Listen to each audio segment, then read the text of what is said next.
चाललेलं चाललंय आजकाल. आणि मराठी साहित्य आहे, मराठी साहित्यकार भरपूर आहेत, पण ते बघणारे प्रेक्षक नाही आहेत.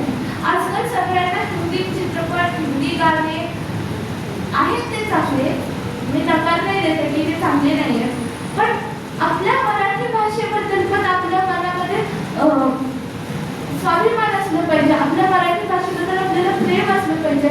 का मराठी चित्रपटाला, नाटकांना प्रतिसाद भेटत नाहीये?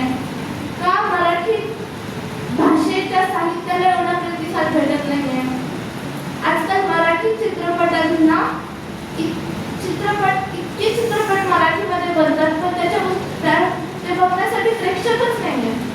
का असे का होत आहे मला कळत नाही. आणि मला हे आवर्जून सांगू इच्छिते की प्लीज मराठी चित्रपटांना, मराठी साहित्याला मान द्या, त्यांना आदर द्या, ते बघा, ते जाणून घ्या.